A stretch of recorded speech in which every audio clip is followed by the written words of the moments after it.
یوسف اس بات کا خیال نہ کر اور زلیخا تو اپنے گناہ کی بخشش مانگ، بے شک خطا تیری ہی ہے۔ اور شہر میں عورتیں گفتگویں کرنے لگیں کہ عزیز کی بیوی اپنے غلام کو اپنی طرف مائل کرنا چاہتی ہے اور اس کی محبت اس کے دل میں گھر کر گئی ہے، ہم دیکھتی ہیں کہ وہ کھلی گمراہی میں ہے۔ پھر جب زلیخا نے ان عورتوں کی گفتگو جو حقیقت میں دیدار یوسف کے لیے ایک چال تھی سنی، تو ان کے پاس دعوت کا پیغام بھیجا اور ان کے لیے ایک محفل مرتب کی اور پھل تراشنے کے لیے ہر ایک کو ایک ایک چھری دی اور یوسف سے کہا کہ ان کے سامنے آؤ۔ جب عورتوں نے ان کو دیکھا تو ان کا روب حسن ان پر ایسا چھا گیا کہ پھل تراشتے تراشتے اپنے ہاتھ کاٹ لیے اور بے ساختہ بول اٹھی کہ اللہ پاک ہے، یہ آدمی نہیں، یہ تو کوئی بزرگ فرشتہ ہے۔ زلیخا نے کہا تو یہ وہی ہے جس کے بارے میں تم مجھے طعنے دیتی تھیں، اور بے شک میں نے اس کو اپنی طرف مائل کرنا چاہا مگر یہ بچا رہا،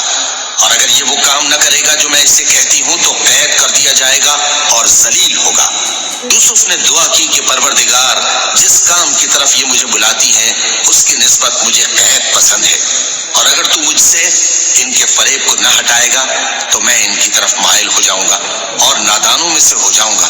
بس ان کے رب نے ان کی دعا قبول کر لی اور ان سے عورتوں کا داؤں ٹال دیا، بے شک وہی تو سننے والا ہے، جاننے والا ہے۔ پھر باوجود اس کے کہ وہ لوگ ان کی بے گناہی کے نشان دیکھ چکے تھے، ان کی رائے یہی ٹھہری کہ کچھ عرصے کے لیے ان کو قید ہی کر دیں، اور ان کے ساتھ دو اور جوان بھی داخل زندہ ہوئے۔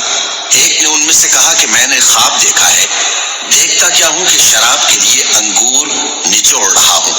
دوسرے نے کہا کہ میں نے بھی خواب دیکھا ہے، میں یہ دیکھتا ہوں کہ اپنے سر پر روٹیاں اٹھائے ہوئے ہوں اور پرندے ان میں سے کھا رہے ہیں،